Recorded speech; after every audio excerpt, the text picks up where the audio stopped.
Lega leader Mr. Salvini has presented its strong position on migration, promising a tough crackdown on illegal immigration including a pledge to speed up deportations. The new Italian deputy prime minister's position clashes with the European Commission chief's, who has called for more continent-wide solidarity. In a newspaper interview with German publication Hannoversche Allgemeine Zeitung, Mr. Juncker defending the inclusion of funding for refugees in the EU's next budget, subtly hinting about the lack of support from Italy. The Commission president said, "This is not met with approval everywhere. But I am ready to resolve this conflict and to serve European solidarity. Those who have done a lot during the migration crisis, Greece, Italy, but above all, Germany, have earned the recognition of others." GETTYEU News. Matteo Salvini and Jean-Claude Juncker share different views on migration as cracks emerge. The Lega, standing in front of a packed crowd in the Sicilian town of Pozzolo, considered one of the front lines of the migration crisis, on Sunday afternoon.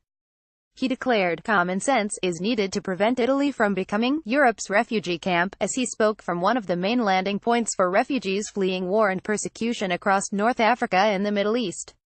Mr. Salvini said, "Italy and Sicily cannot be Europe's refugee camp. Nobody will take away my certainty that illegal immigration is a business, and seeing people make money on children who go on to die makes me furious." He added, "The good times for illegal is over. Get ready to pack your bags." The strong rhetoric came with a slight climb down on his election campaign, which blamed NGOs, who rescue migrants crossing by boat into Europe, for being smugglers, and accused them of working alongside people traffickers.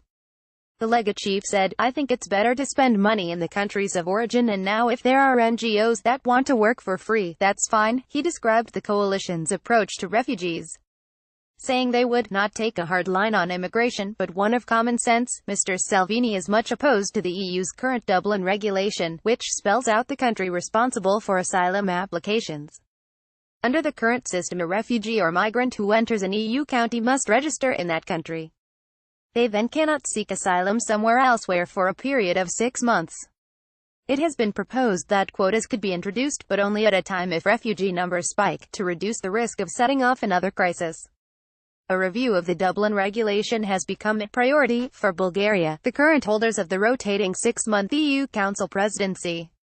They have suggested upping the 6-month period before refugees can seek asylum outside of their first destination to 10 years. A Commission spokesman said, "In the Commission, we see the review of Dublin as a way of demonstrating solidarity amongst the 27 member states, not leaving countries in the front line, Italy, Spain, Malta and Greece, on their own to assume the bulk of the work." The news comes after British Home Secretary Sajid Javid made a similar dig at the European Union, describing his frustration at the constant lack of unity in Brussels. He said, "The European Union is not speaking with one voice on this. Nothing unusual in that. The Commission has got its sort of hard line at the moment on so many things.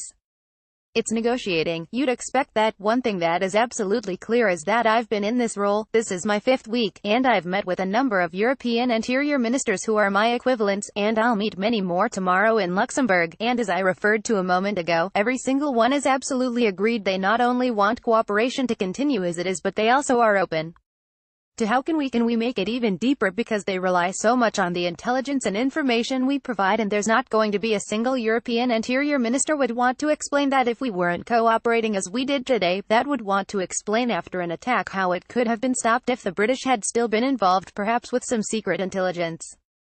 And obviously the benefits are both ways. We all benefit in a way that's easy to see. Those negotiations are just starting, but from what I've seen of the realities, I'm confident that we are going to get working together in such a way